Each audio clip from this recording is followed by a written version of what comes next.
दिन भर सुंदरकांड पर शोर रहा है। आस्था की परिधि को लांग नेता राजनीतिक हुड़दंग पर उतारू हो गए। बिल्कुल, पक्ष हो या विपक्ष, दोनों धार्मिक प्रतीकों का इस्तेमाल अपने सियासी नफा नुकसान के लिए करते नजर आ रहे हैं। ऐसे में सवाल उठता है कि इन्हें यह हक देता कौन है। किसी भी पवित्र परंपरा, मान्यता, धर्म ग्रंथ, उसका पाठ, उससे जुड़ा आयोजन, आखिर सियासी अखाड़ा इसमें क्यों इन्वॉल्व हो जाता है? क्यों बखेड़ा खड़ा कर दिया जाता है छोटी सी बात पर? देखिए जरा।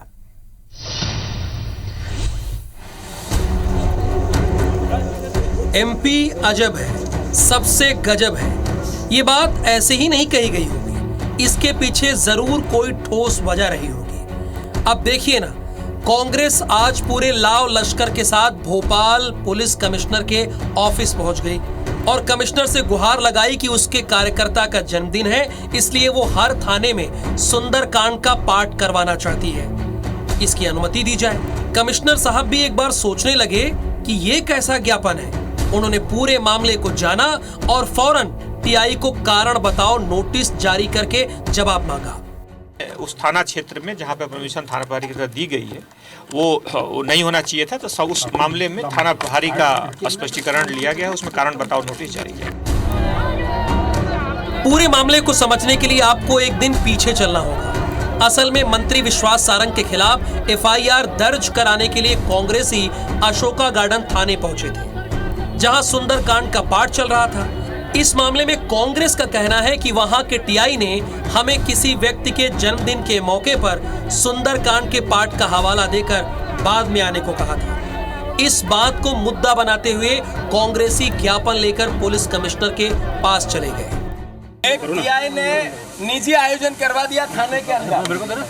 हमने कमिश्नर साहब को कहा है कि या तो पूरे भोपाल में निजी आयोजन की हमें अनुमति दें, हम भी माइक तो नीचे पूरे थानों में एक साथ अपनी धार्मिक परंपराओं के साथ अपना आयोजन करना चाहते हैं, या फिर सर्विस बुक का पालन करें। सुंदरकांड की अनुमति दी गई है, ये पुलिस अधिकारियों ने कहा।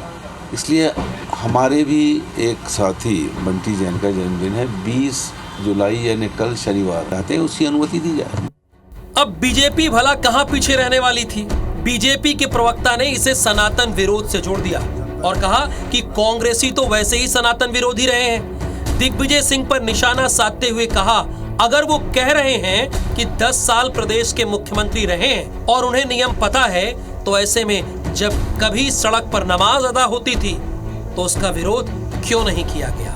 दिग्विजय सिंह का वो बयान ध्यान है जिसमें उन्होंने कहा था कि सुंदरकांड का आयोजन गैर कानूनी है और हमें भी बकरीद और इफ्तार पार्टी की अनुमति दो, हम बकरीद मनाना चाहते हैं। तो इस तरह का बयान देना, सुंदरकांड का विरोध करना, हर बार सनातन धर्म के आयोजन का विरोध करना, कभी भगवा का विरोध करना, कभी राम मंदिर का विरोध करना, ये दिग्विजय सिंह की आदत हो चली।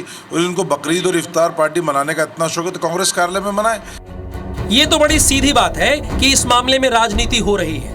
कांग्रेस जहां ये कह रही कि पुलिस हमारी सुन नहीं रही है, थाने में धार्मिक आयोजन हो रहे हैं, तो वहीं बीजेपी कह रही है कि कांग्रेस सनातन विरोधी है। ऐसे में सवाल ये उठता है कि क्या थानों में धार्मिक आयोजन सही हैं? Bureau report, IBC 24।